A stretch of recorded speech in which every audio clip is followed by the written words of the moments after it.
In 2002, Harvard University opened the doors of the world's first academic hip-hop archive.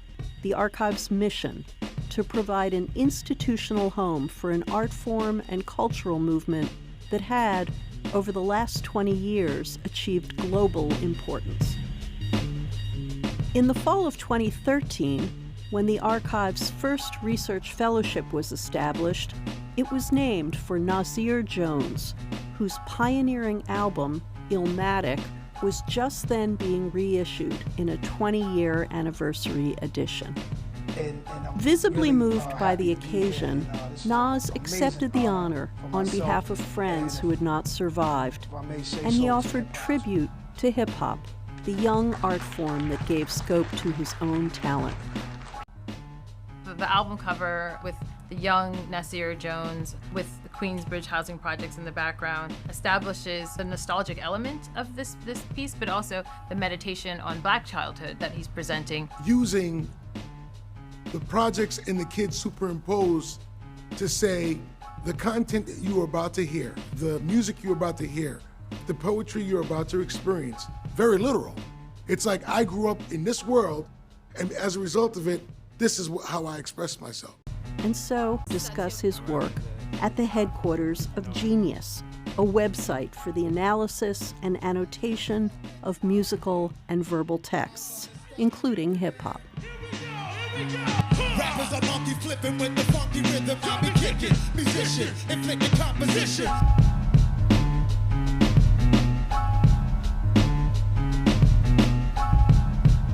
A pain, Scarface, sniffing cocaine, holding the M16 with the pen of extreme. Scarface was a super influential film among rappers in particular, but among everybody, I think, of that generation. That movie came out in 1983, so by the time Nas gets to writing his songs, I bet he saw Scarface several times, as a kid, and started making the parallels of what he saw on that movie screen and what was going on in his neighborhood. Visualizing himself sort of in that, iconic movie role. With the pen, he becomes larger than life. He can be Scarface with a pen. I'm not saying like I want to go and hurt somebody. No. I'm just telling you like how slick I am. And it does go back to the pen, but it's like I'm just telling you I'm slick. I can say things that you didn't think of, or I can do things you can't do. Damn, bullet holes left in my peepholes, suited up with street clothes, hand me a 9 and out the feet. Peoples being his people, he's kind of meditating or marking the everydayness of Black death, right?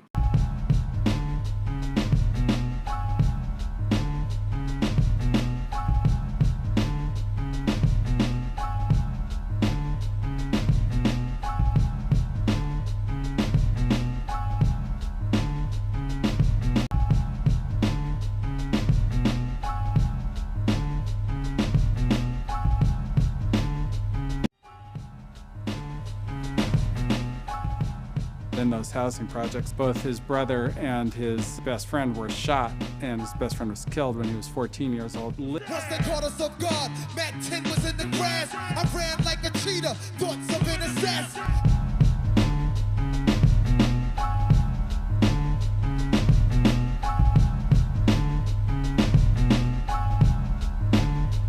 Pick the Mac up, your brothers back up, the Mac's pit, that was hitting niggas one round.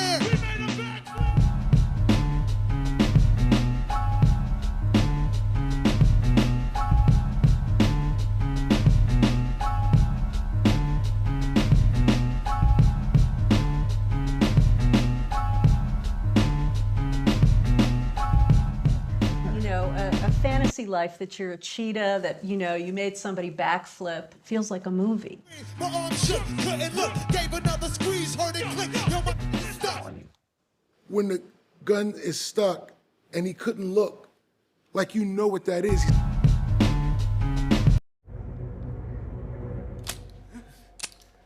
Try to cock it, it wouldn't shoot, now I'm in danger. Pull my back, had 3 bullets caught up in the chamber.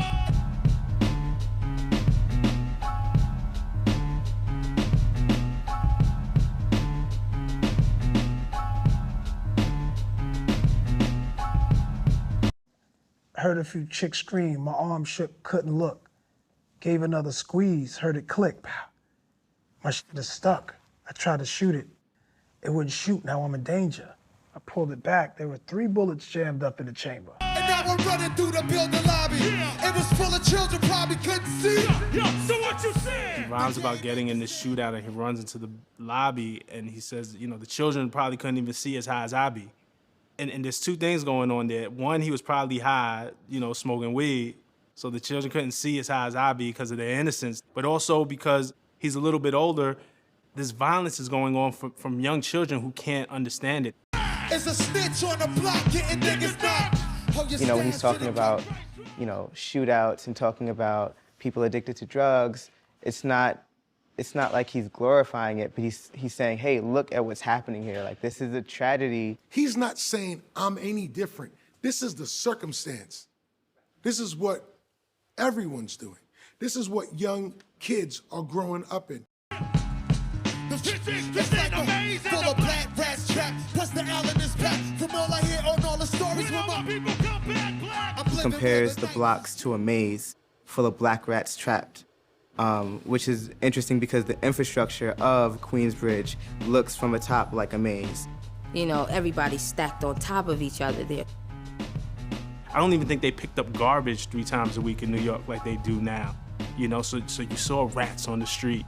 And it really felt like a maze. And, you know, when he says the island is packed, he's, of course, referring to Rikers Island, at least a parallel to slavery and a parallel to basically being trapped in a life and in a world that you can't get out of. I got so many rhymes I don't think I'm true. Like it's parallel to hell, but I'm a... Living in that criminal kind of very hard life aspect, parallel to hell. I was born to use mics. The stuff that I write, they tougher than dike. It's like my ID card. It's like, all right, listen to the song, but remember, it's me letting other MCs know I'm a poet. Right. Yeah, absolutely. I'm a poet and I'm the best. Take the rappers to a new plateau. Through rap slow. My rhyming is a vitamin hell without a capsule. My rhyming is a vitamin hell without a capsule. You know, his rhymes go down easy. They're good for you. They have nutritious value. I think ultimately, though, he's sort of saying that what he's saying, people need to hear. It tries to speak as it does in my breath. I never sleep. The line, I never sleep, because sleep is the cousin of death, sealed him as great off the tops. When people heard that line, they would walk around mesmerized. No one could understand how someone could put a line that deep, that poetic, that smart and intelligent inside of a rap song. You know, you never want to be caught not paying attention. If you are caught sleeping, if you are caught not aware and not on point, in a sense, then death was right around the corner. Beyond the walls of intelligence, life is a fire. I think a crime when I'm in a New York state of mind.